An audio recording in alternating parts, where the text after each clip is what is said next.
I'm Mason Mount. You're listening to the London is Blue podcast.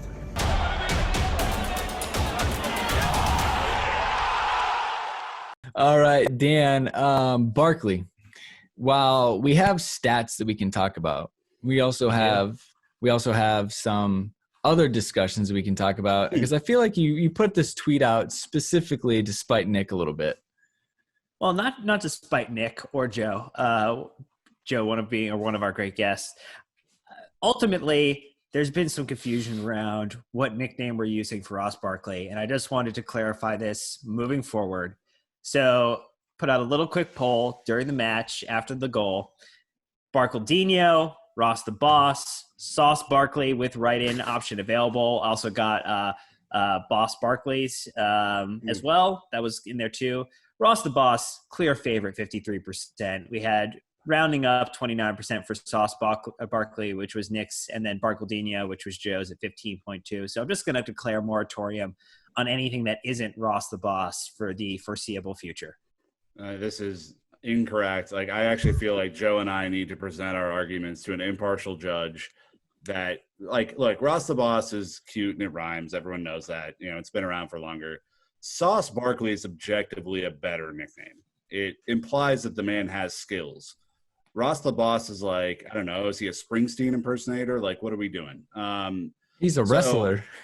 Yeah, or whatever it is. Like, I just think there needs to be Joe and I's nicknames have skill attached, right? Ronaldinho, Barkledinho, obviously the same guy. Should never wrote this poll.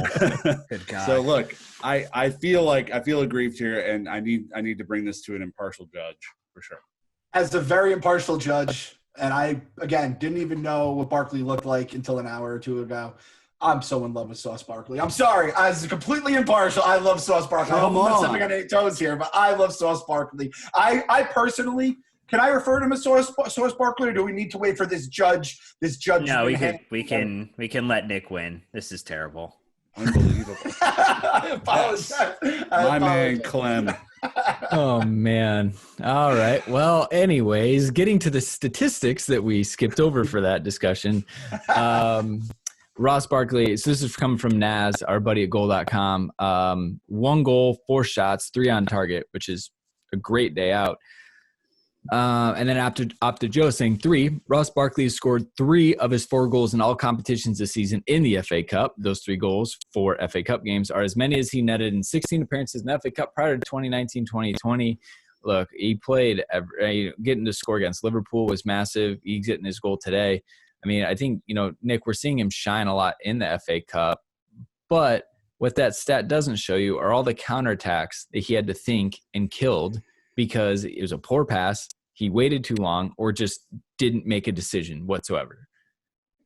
If there was ever a time I would go against my own nickname, it would be on those counterattacks. They were brutal, man. And it's when you have a 3 or 4 on 3, 4 on 2. Well, yeah, 4 on 2 even, and you have wing options and you have Tammy streaming through the center, and you make a pass that goes out for a Leicester throw-in. That's inexcusable. Especially for a guy who clearly is good enough to score the goal to win the game. It's a Jekyll and Hyde thing. He could have had 2 or 3 goals in this match, maybe 2 or 3 assists if he would have been more clinical with his passing, Clem. I mean, Ruben, the last one, passed it back to him. He got a shot off, but slammed his hand on the ground because it's that was not where the ball was supposed to go. It was tough. Nick, to borrow a term from baseball, I've put my ass in the jackpot because I went in on this Sauce Barkley name because I love it so much. I didn't realize when you give the name Sauce, this guy can't have any things to pick apart. I didn't look at the stats beforehand. He has to be coming through. I remember that 4 on 2, and again, I didn't know which players were which, and I was like, wow, we really boned that one. I didn't know I'd be calling that guy Sauce in 2 hours' time. It's crazy to me. All right, now I don't know. Am I allowed to take back the judgment? I think I have to kind of just give it back. 100%. I rescind the nickname. It's back up to the crowd here, an impartial judge or panel or whatever like that. Nick, I'm with you. I think the Sauce, it should be out there, but he has to start fulfilling this potential you're telling me he has here consistently. Yeah. I think that was the entire thing. Well, I think the interesting thing is that Frank has found a willingness to there's a trust that Frank has in Ross that I don't think we saw last season, even with Mauricio Sarri, who was trying to integrate him into the side occasionally. And the infamous Kovacic for Barkley swap that happened pretty much every match last year. Barkley's getting the opportunity to potentially come good here. And you're looking at what's the new signing effect, right? What's the Ziyech effect? What's the Werner effect? There are attackers coming into the side.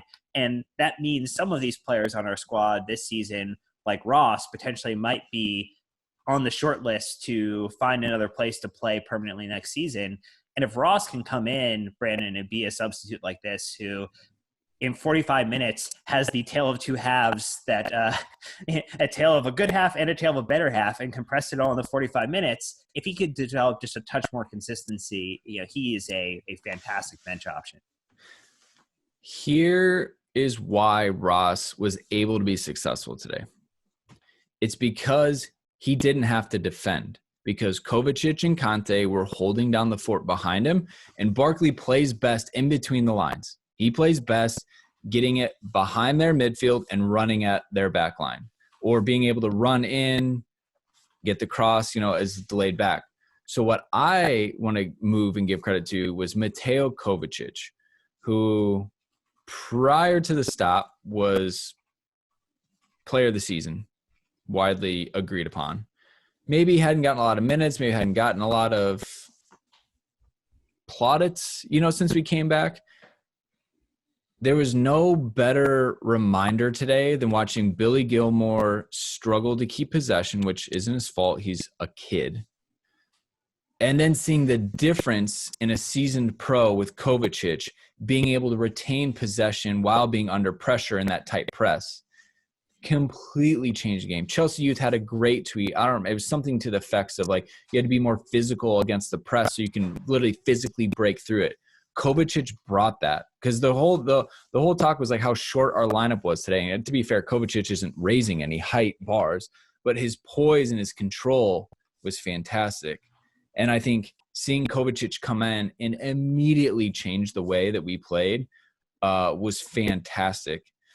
Gabriel on Discord even saying, how was Kova able to change the game so quickly? It felt like as soon as he came on, we were more confident and dynamic in attack. Clearly, I had read that and then said it as if it were my own, and now I'm coming back and reading it. I need to give him credit. So Gabriel totally ripped that off. It sounded great in my head, so I said it. It wasn't mine. It's a great call out, though, because yes, Kovacic, well, yes, he's not the tallest man in the room, is very much capable of playing larger than he actually physically is, in the way that he can stay upright as he's getting hacked by moving through that midfield, and can do so with moving the ball at speed and changing directions in a way that many of our players are not capable of doing. Most players are very good at running in one direction and not going diagonally, shifting another way. Kovacic is good, Nick, at just keeping the momentum and the quick interchange, especially with Conte, because those two are, were in lockstep and clearly had a good understanding of where the other was going to be. And I think that's where a lot of the challenges came for Billy too, is there wasn't great communication and expectation on where the ball was going to be. And that caused a lot of our problems in the first half. I mean, Billy, when he had success earlier in the season, was as a pure six and not as an advanced playmaker, which N'Golo Kante seems to have just made the six his own now, which is different. But I mean, Kovacic, to Gabriel's point and Brandon's plagiarized point from earlier, is the fact that he was able to dribble through the press instead of having to make a really tight pass to break a press, ended up coming to our aid a lot, because they would send 2 or 3 people at him when he had the ball, and he was able to wriggle free with some sauce-like moves, Clem. So this is a guy that you're going to love watching, because he has amazing body control. He is able to do some skill moves in tight spaces, and is able to advance the ball so other attacking players can go work their magic. I'll be honest with you guys, even with my American, my other sports, especially baseball, which is I think probably similar to soccer because there's so many games going on and whatnot. I fall in love with guys for like the silliest reasons, and names a big part of it, right? Kovacic, I blindly love the guy. I can tell you right now, when I saw the name Kovacic on this rundown sheet, I go, well, that's one of my guys right there. That's all it really takes for me. And you know what? Hopefully your guy pans out. Sometimes they don't, but like that's all it really takes for me sometimes. So this is kind of like, this is my Kovacic crew right now I'm talking to right here. And I'll never forget that we have a plagiarized Kovacic point. That's going to be one of the things that goes to make my dining There it is. Gabriel, you've exposed me. It's probably a trap. Obviously, I think we can touch on Pulisic as well. First half, probably the only bright spot that we had to talk about. I love that he's now starting to get the Hazard treatment, where essentially people are targeting him and looking to foul him every time he gets on the ball. He's so dangerous. On the bad side, people give him the Hazard treatment, and now he has to be iced down after every single game, and I'm sure he'll show us the cleat marks in the next Chelsea Unseen. But again, we've talked a lot about him, but I think this is probably just, we can keep it short and say his form is consistent. He'll probably score banging about 3 against West Ham because they're so shit. Well, Lampard said he could be the next Salah, right? Or that Mane. level of that level of player, right? Which is consistently, hate Liverpool obviously, but those are two of the best forwards in the world. So not the Chelsea version of Mohamed Salah, the current? Yes, that is correct. But I mean, like, he was easily the best player on the pitch in the first half. Him and Harvey Barnes were kind of going at that. And, obviously once we regained control, he didn't feature as much in the second half, but was chasing down, doing a lot of defensive dirty work today too. So got to give him credit for that. Well, he had the first time he touched the ball and tried to press up the flank, he drew the attention of 3 Leicester players to force him back. 3. He is getting the treatment, and I kind of tweeted this out and during the match, but he is getting now the tactical fouls against him to slow him down because the other teams are seeing what he can do and how quick he can shift the play, and he enables that movement. Because if he gets the 3 players on him, now another person is free to make the run. Tammy's free to make a run. Mason's free to make a run. Barkley's free to make a run that they weren't going to be able to make previously because Christian's drawing the attention. And so if he's going to continue to get that attention, it's just going to be on him to get that ball moved out quickly. And there was that one opportunity early in the match too, Clem, with the goal where he went a little too much power instead of going a little too much kind of for the actual area where he should have targeted at. But Schmeichel made an amazing save. And unfortunately, Christian doesn't get another goal in a consecutive match here. Yeah, I kind of was getting a little spoiled there for a bit. And I think the announcer kind of made he's like, he went for the power there instead of going for the corners. It's just, I feel like, and you guys could obviously speak on much more of this than I ever could, but when you have that guy, that star on the team, you just want him to be in that spot and at least have a chance at it. And either it's a goal, or it's at least it makes the goalie earn his keep there. And it sounds like the goalie did on that play in particular. So, like you said, general opportunity to praise him. I love this man with all my heart, and I didn't know much about him until 2 weeks ago. I am so happy he's in my life right now. I'm beaming right now, guys. I don't know if you can tell, but I'm beaming just talking about this young man. Oh, honestly, like I said, it's the time in our Chelsea fandom we probably wish we could go back to, because those are the best times, as you're coming on board and taking it all in and everything's fresh and exciting. I mean, can I just ask one question? Yeah. When you guys, obviously Americans and Chelsea fans, like, that has to be the moment, all right? Other than if you guys win, the EPL or the Champions League, it's like when the next American guy like this is, gets transferred to your club or whatever they call it. I mean, you guys must have been throwing parades on the podcast. I mean, we were actually in London to watch a match when he signed, when he was announced, and we woke up. We woke up the day, it was, I think, the day of the Southampton match or something like that, and it was announced. So we actually did a little recording outside of Stamford Bridge, which was really cool. And yeah, it was awesome, man. We found a couple of Budweisers. We took some fireworks. We had a bald eagle flown in. We got an F-16 to fly over to. It was really impressive that we were able to coordinate that in London. The U.S. Embassy were great.